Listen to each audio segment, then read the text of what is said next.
My name is James, and in today's video, I'm going to be breaking down UFC 311. That is Islam Makhachev taking on Arman In. I'm going to go over some betting lines, some pros and cons for the fights, and that sort of thing.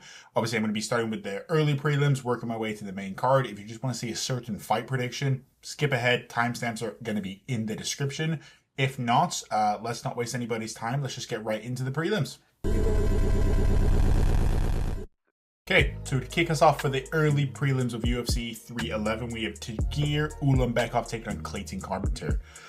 The pick here is going to be Tagir. I'm not super confident in it. Reason being is Clayton, he's honestly a decent striker, and I think his wrestling can kind of withhold Tagir's. Still, I'm going to go with Tagir because even though he is kind of the runt of the litter of that kind of Russian family there, I just think he has that grit in him to keep going. I think the odds should definitely not be 3-1. But I'm going to go with the inbred wrestler here. You know, Clayton could easily win, so I'm going to take this as what you want. But pick's going to be Tagir because I think his wrestling is just a little bit better, and I can't see Clayton getting Tagir down to the ground. And striking is very similar as well. So Tagir's going to be the pick. Next, we have Ricky Turcios taking on Bernardo Sopas. Or Sopai, however you say his name. Obviously, we all know where Sopai is from. He's from that vicious knockout from Vinicius there. 7 months ago, I think it was. And then we all know Ricky, because of the disrespect of what he showed my man, Raul Rosas Jr. Went in for the fist bump to start the fight, and you know what he did? He slapped it away, threw it like a head kick or something like that. So for that reason, I want Ricky to lose, and I think Bernardo can win this. I think he's going to be the bigger guy, stronger guy. He has power in his hands as well. The non-stop wrestling from Ricky does kind of concern me a little bit. So again, these odds are a little bit crazy for being 3-1, especially because how we saw the knockout of Bernardo in his last fight there. But I just don't like Ricky, and that's why I'm going to go with Bernardo. So biases are fully there.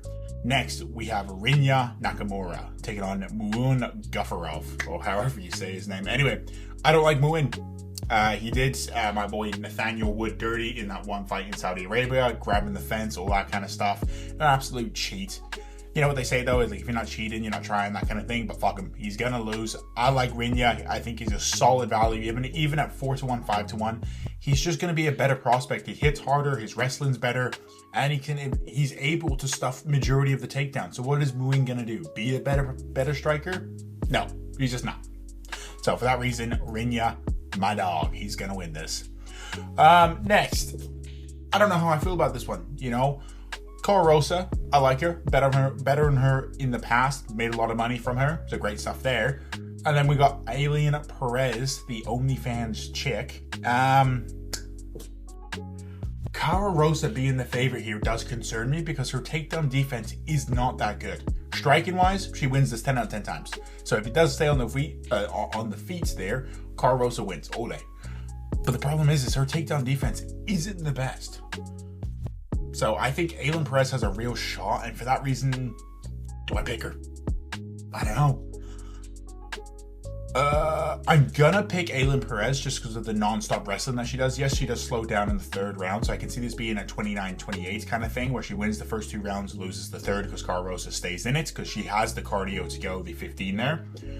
My bet here, Aylin Perez, I think she's gonna get the takedowns and bet the over rounds because it's WMMA.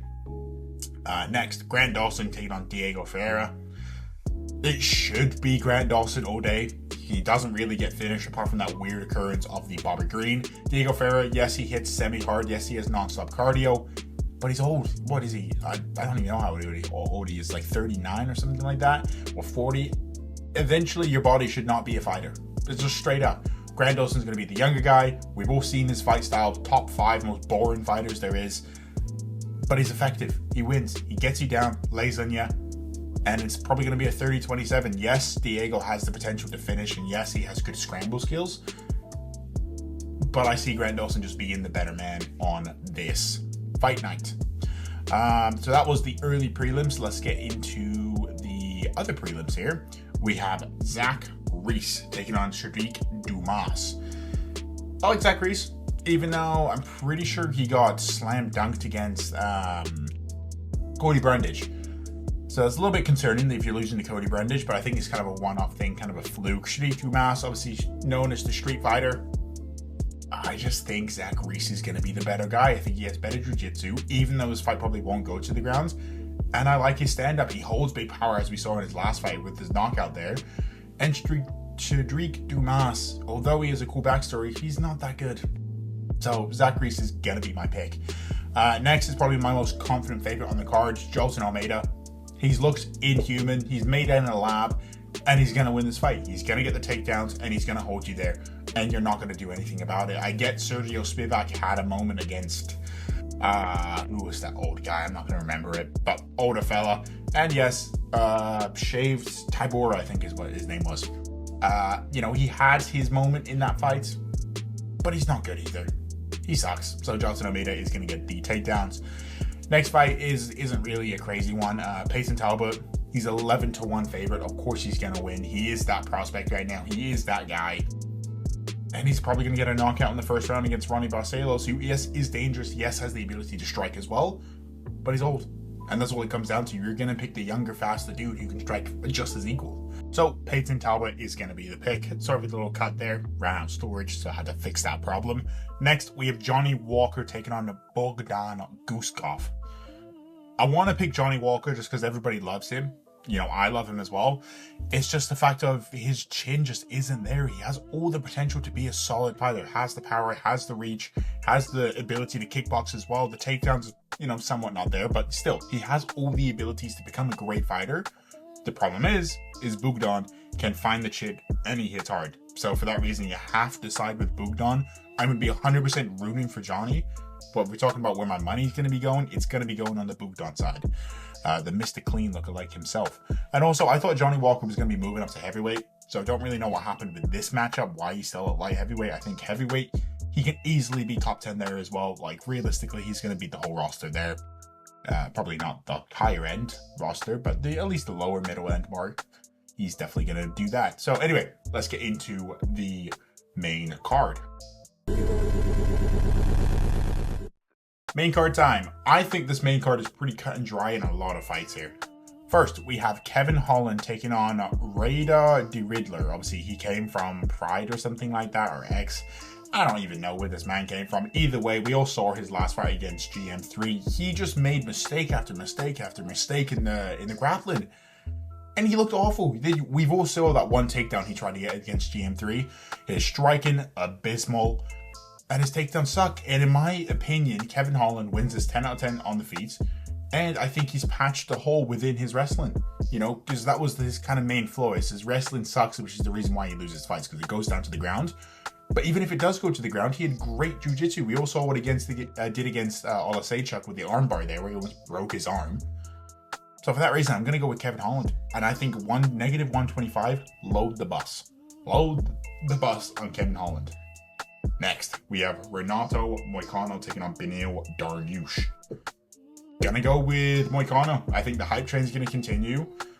Dariush, yes, he is accomplished in all factors of grappling, jiu-jitsu, all that kind of stuff. Renato has that dog in him. And then, like he's been saying, he cannot afford to lose. And I like that. He does have a suspect chin, for sure. But I'm going to go with Money Mike.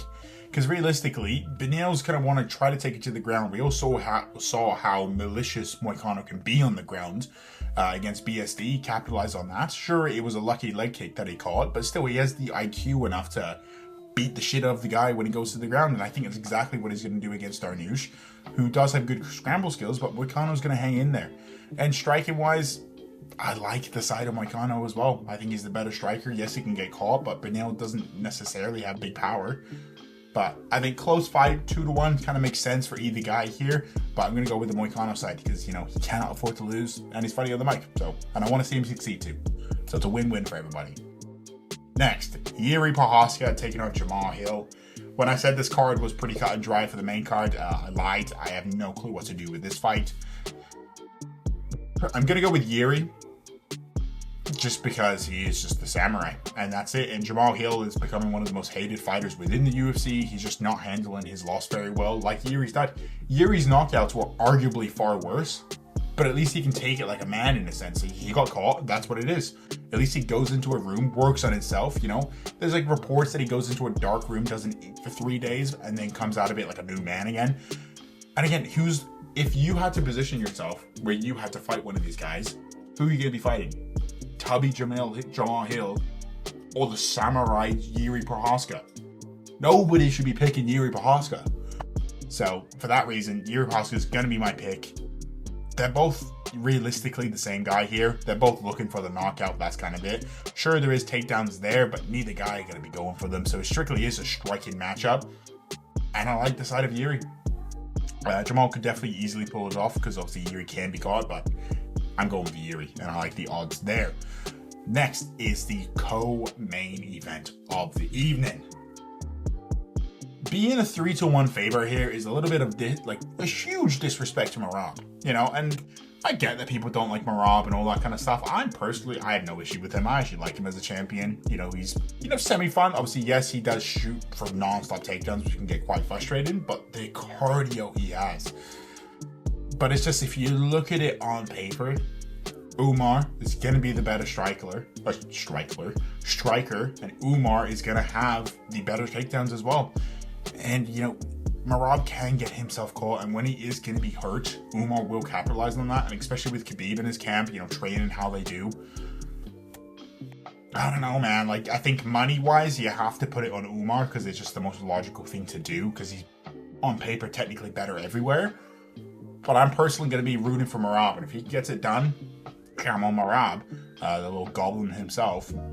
But I think Umar gets it, unfortunately. But again, 3-1 seems very wide, and I think it's going to be a lot closer than people think. But I think the wrestling is just going to be there for Umar, and also the striking as well. And what is Merab going to do if the wrestling doesn't work? Obviously non-stop for sure, but Umar, I'm sure he's going to be able to take them. He has 100% takedown defense right now. A main event now. We have Islam Makhachev taking on Arman Sarukian. We've all seen the state that Arman's in. He is ripped. It's actually insane. And, Islam's Islam. He's still looking the same as what he does. And, although this is a rematch, dude, I don't know, man. Arman is getting good. But my main reason why I cannot pick him is Islam. He's training with Khabib. So he has that kind of knowledge with him. He's going to have Khabib in his corner, which is great, teaching him, guiding him through the exchanges there. His takedowns are on par with Arman's, if not better. His striking's improved. And also, Arman disrespected my man, Charles Oliveira.